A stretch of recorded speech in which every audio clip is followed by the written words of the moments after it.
Just a reminder to vote in this week's Locals poll, where you decide what deck I take to Locals every single week. Without any further ado, I hope you enjoyed the video.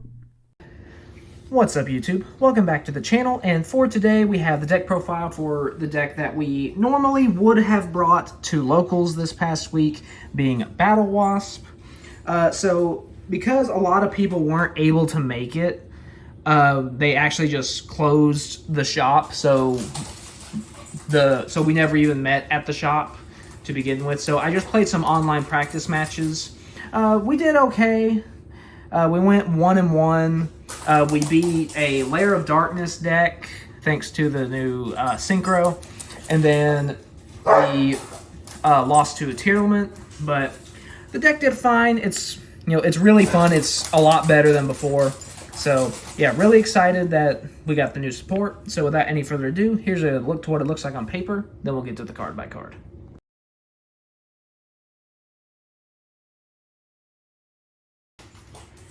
Alright, so starting off with the monsters, we have two of the only non-Battlewasp main deck monster that we're running, being just a generic insect support card, being Humongous Hive Hegemon Zex Stagger. So basically, he's just a generic wind insect monster. He's not part of another archetype, so he's free reign to run in a pure build since he doesn't belong to another archetype.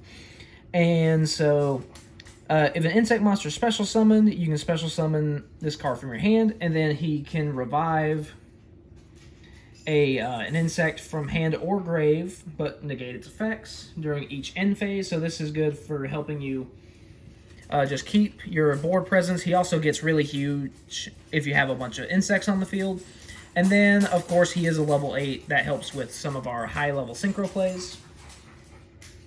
Next is 3 copies of the new Battlewasp monster, which is Rapier the Onslaught. So basically, this one is Simoon the Poison Wind, referencing Black Wings, of course. So you discard another insect monster to place a Battlewasp Wind from your deck face up in the spell and trap zone, then special summon it from your hand. Of course, then you're locked into insects, but for this isn't going to matter. And then you can also banish this from your grave to reduce the level of an insect you control by 1. That helps go into both of the level 12s in the same turn. So that's really nice. It's really what the deck needed. Just a really nice starter that's not a normal summon. Next, 3 copies of Battlewasp Arbalest the Rapid Fire. When he's normal summoned, he revives a level 3 or lower insect. And then when he gets destroyed, he gets special summon a Battlewasp from hand or deck. So this is really good for extending or even recovery plays. Next, 3 copies of Twin Bow the Attacker. So during your main phase, you can special summon this card from your hand. That does start a chain, and you're locked into insects, but like I said, that's not going to be a problem from this deck. He's level 3. He does have an on-field effect that lets him attack twice, but that is irrelevant. Next, 3 copies of Battlewasp Sting the Poison. So this is actually still the deck's only main deck tuner. There are a couple ways that we can turn other monsters into tuners, but this is the only one that's inherently a tuner in the main deck. And when it's summoned, you get to add a Battlewasp monster from deck to your hand. It does have a tribute to negate, but usually this guy's not really on the field, so that doesn't come up as often. Next, 3 copies of Pin the Bullseye. So he's an extender. If you control an insect, you can special summon it from your hand, and then you can also inflict 200 damage to your opponent for each copy of him that's on the field. It's mainly just for another insect body. I mean, the burn damage can come up a little bit, but it's only 200, so it's usually not going to come up. And finally, we have 3 copies of Battlewasp Dart the Hunter. So this one serves 2 main purposes. So you can use it as discard fodder for the new Rapier the Onslaught, or you can use it for its in-hand effect, where when a Battlewasp you control destroys an opponent's monster by battle, you can send this from your hand to the grave to inflict damage to your opponent equal to that destroyed monster's attack. So it's good for just getting even more burn damage. I know some people don't really like this card. I personally do. Then he does technically have another on-field effect where you can turn another insect monster you control into a tuner. Of course, the new continuous spell does that now, but technically that is another option. So I do like to run it, if anything, just for the potential burn damage to help facilitate OTKs. So next we're going to move on to the spells. The first one being, of course, 3 copies of our new spell, Armed Rebellion. So this card is really, really nice. You can special summon an insect monster with 1,000 or less attack from your hand or deck. But the only stipulation being, if you summon it from your deck, you then immediately have to send a monster you control to the graveyard. So usually you're going to be summoning this guy. And then, of course, you're locked into insects, but that's not really an issue. And then if a face-up insect synchro is destroyed, then you get to banish this card from your grave to search for Summoning Swarm, which is really good for recovery plays. So yeah, really nice card here, definite 3 of. Also running 3 copies of Revival Swarm. So basically, this one is just a monster reborn. And then you can also banish this from your grave to target an insect on the field. It can't be destroyed by battle or card effects until the end of your opponent's turn. And then only the graveyard protection effect is once per turn. The actual revival effect is not once per turn. So that's really nice. Next, 2 copies of Summoning Swarm. So with this one, it is a little more situational because your opponent already has to have monsters on their side of the field, which is why it's now at 2. Also because it is searchable through Armed Rebellion. So basically you target level 4 or lower Battlewasps in your grave up to the number of monsters your opponent has on their field and special summon them. So it's kind of like a miniature soul charge, I guess you could say. A conditional soul charge, if you will. Next, 3 copies of the new continuous spell, Battlewasp Wind. So, as I mentioned earlier with the whole Simoon thing, this deck has a lot of parallels with Black Wings, and that is a reference to the anime, the Arc 5 anime. The guy that ran Battlewasps and Crow were partners in crime, so to speak. So it's only natural that the new Battlewasp support mirrors past Blackwing support. So twice per turn, if a Battlewasp monster is normal or special to your field, you can target one of them, add a Battlewasp with less attack than the monster that you targeted. And then once per turn, you can target an insect monster you control with a level, and it becomes a tuner. So basically, and it says you can only activate 1 per turn, but if you remember, Rapier, the Onslaught, actually places it, so then you can use one of your Synchro monsters to bounce this back, then activate it again. So you can technically search up to 4 times and get 2 tuner conversions. So that's really nice. Definitely what the deck needed. Big time. Next, going on to some of the more generic cards. 1 Reasoning, because there's a bunch of different levels. 1 Monster Reborn for extra revival. 1 Pot of Avarice to recycle some of our resources. 1 Call by the Grave for hand traps. And 2 Twin Twisters to deal with problematic back row. And finally, moving on to the trap cards. 3 copies of Battlewasp Mist. So basically, when your Battlewasp is targeted for an attack, you can special a Battlewasp from your hand or deck, and if you do, place a counter on this card, then end the battle phase. And then this card sends itself to the grave during the end phase if it has 2 counters on it. So you do kind of have to use it wisely. Alright, so that's actually going to be it for the main deck. So now let's move on to the extra deck. So we do have a couple of just generic Link monsters in here just to kind of help support.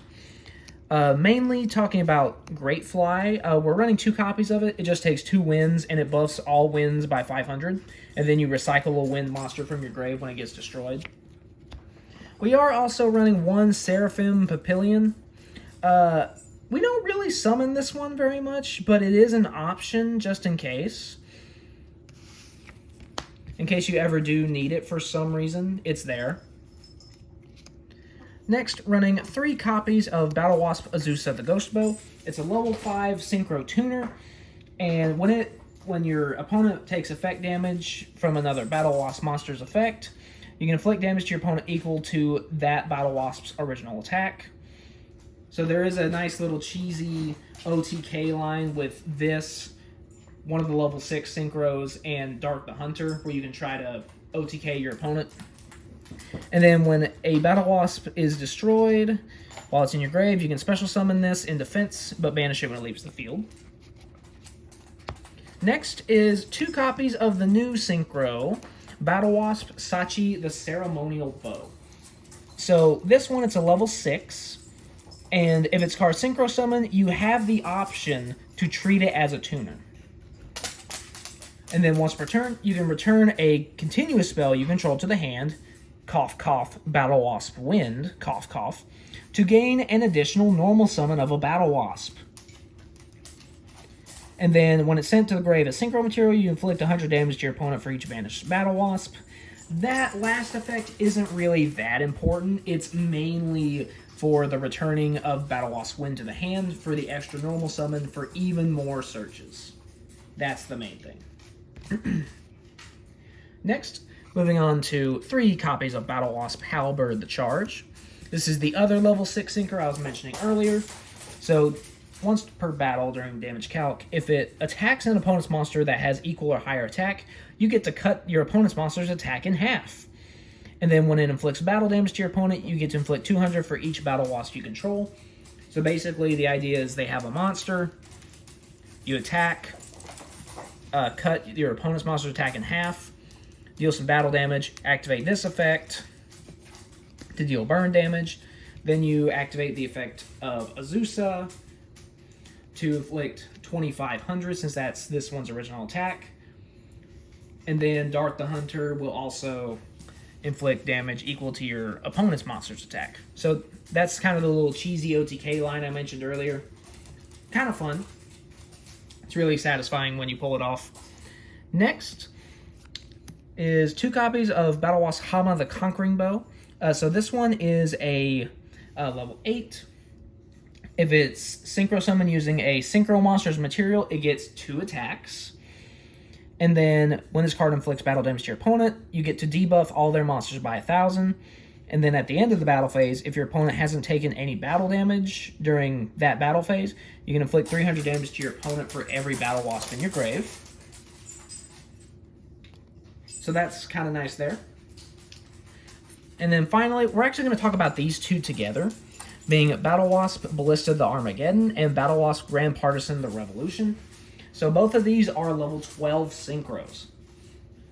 So we're actually going to talk about Grand Partisan first, actually, because in the combo that I kind of more or less figured out, because I didn't like watch any videos on it, I just started playing the cards and kind of let it come to me, as it were. So basically, you summon this guy. He can't be destroyed by card effects. And then insect synchros, you control gain 200 for each of your banished insect monsters. Okay, now that part is largely irrelevant until you get to the third effect, which is if this card gets banished, you can special summon it and then destroy cards your opponent controls up to the number of your banished insect monsters and inflict 500 for each card destroyed. Now, pair that with Ballista the Armageddon. So when it's special summoned, you can banish all insect monsters from your graveyard as cost to debuff all monsters your opponent currently controls by 500 for each banished insect. Let me say that again. He banishes all the insects from your graveyard as cost for the debuff, including this guy if he's in your graveyard. Okay, and then he also does piercing, and then when he gets destroyed, you get special summon 3 of your banished level 11 or lower insects. So basically the idea is you make him first, and then you get one of your little level 1 guys on the field, right? You use the effect of Battlewasp Wind to turn your level 1 into a tuner. Then you use the effect of Rapier of the Onslaught in the Graveyard to make Partisan level 11. Okay, so then 11 plus 1 is 12. Ballista, he mandatory banishes all the insects from your grave, including him. He triggers, revives, pops, and burns a bunch of stuff on your opponent. So that's kind of the basic premise of what you're trying to do. Of course, there are other lines you can do if you want to focus like on your level 6s, or like the Azusa plus Halberd play. You can also go for Hama if you prefer. So there are plenty of lines, but that's kind of like the main combo that I've been trying to do, and it's really fun. It's really satisfying to just wipe your opponent's whole field and burn them for like 4 or 5k, because you just you destroyed a bunch of cards with Grand Partisan's effect. But yeah, that's going to be it for the deck profile. I hope you guys enjoyed it. The deck is really, really fun, and it's so much better than it was before now that we have the new support, which, of course, you know, makes it more fun to play. So, yeah, definitely looking forward to bringing this back to locals eventually when the shop is actually open. But that'll have to be for another day. In the meantime, like, subscribe, vote in the locals poll, all that good stuff, and I'll see you guys next time.